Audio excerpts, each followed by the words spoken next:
بله مسله دا ډېره اهمه ده چې ډېر خلک چې کور کې مونځونه کوي نو هغه اذکار پسې نه وایي کوم اذکار چې به مونځ پسې دي. دې خبره کې مې څه خیال دی؟ جومات کې مونږ اذکار وایو، جومات کې چې کله مونږ مونځ وکړو سلام وګرځو الله اکبر او استغفر الله استغفر الله آیت الکرسي مو وایو، اخرني 3 سورتونه مو وایو. کور کې بیا د اهتمام ولې نشته؟ اوس دا ماته پته نشته که دته څه دلیل معلومي چې اذکار به هغه مونځ سره وایي چې کوم مونځ ته به جومات کې وکړي. داسې څه دلیل او داسې څه تفریق په دې باندې چې یاره دا فرق شتي قرآن او حدیث کې ماته نه دی معلوم. کومه مسله چې موږ ته معلومه ده نو رسول صلی الله علیه وسلم داسې ویلي دي من سبح الله دبر کل صلاة، چا چې ووایي هر فرض مانځه پسې 33 پیرې سبحان الله، 33 پیرې الحمدلله، 33 پیرې الله اکبر او سلی پوره کړو په لا اله الا الله وحده لا شریک له له الملك وله الحمد وهو على كل شيء قدير. فضیلت ته ګوره غفرت له خطاياه وان كانت مثل زبد البحر. الله به د ګناهونه وبخي اگر کاغه په دریاب باندې د زګ چې کوم جوړ شوی د هغې په اندازه. نو دلته رسول سلم وایي چې چا دا ذکر وایي په فرض مانځه پسې دا یو سره نه دي چې فی المسجد مع الجماعه یا فی البیت، دا خبره خو نشته. یا د سړي دپاره د ښځې دپاره نه، او ښځې خو یعنې زم چې شاذ او نادر د اذکارو اهتمام کوي. او ځکه زه بار بار تاسو ته وایم چې کله دې په نارواو طریقو شروع وکړه په بدعاتو خرافاتو نو د رسول صلی طریقه ورکېږي. اکثر موږ کې د اذکارو اهتمام نه کوي او که کوي نو د کوم څه کوي چې هغه بدعات دي. لکه بعض بوینې د مانځه نه بعد په ککرۍ لاس ږدي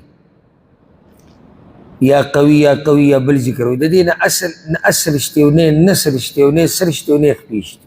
صحیح ده؟ اوس دته ووایه چې رسول صلی الله علیه وسلم د مانځه نه بعد دا ذکر وایي دا ذکر وایي دا ذکر به وایي فلاني دلیل پې دا دی دلیل پې دا دی، دې ته څه دلیل کړي. زنانه به ناستئ مونځ یې وکړو کور کې، بیا ناسته ده دغه ورسره یې اوس هغه مشینان راوتي دي هغه دغه چې په حسابوي او دا به لګیا یو ذکر به کوي او کوي که نمبرو ته چې ته وګورې نو څه د پاسه لاک ته یې شی رسولی.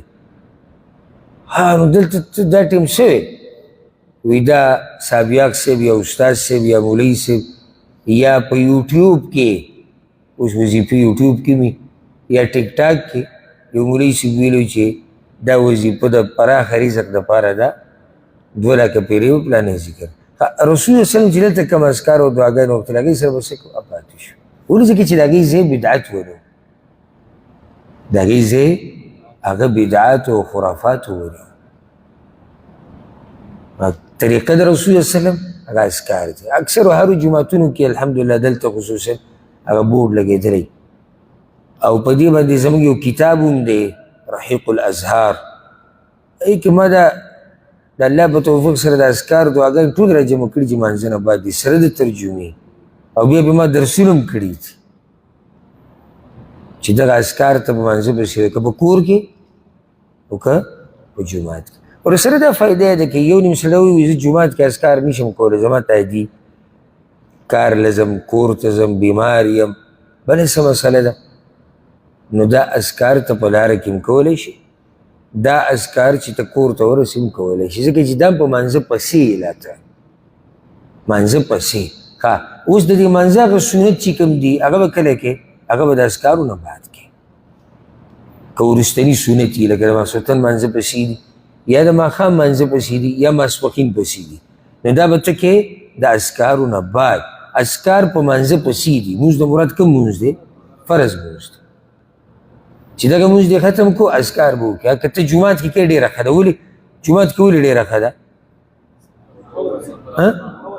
ماحول دی توجه برابري توجه برابري. نو چې اذکار دې ختم کړو اوس غوره طریقه ده چې سنت کوم ځای کې وکړې کور کې وکړه. که کور کې نه کې بیا خپل سنت دلته وکړه. او که کور کې چې مونځ دې ختم کړو په کومه مصلا چې ناستې په جانماز باندې خپل اذکار وکړه، اینه به خپل سنت هغه وکړه.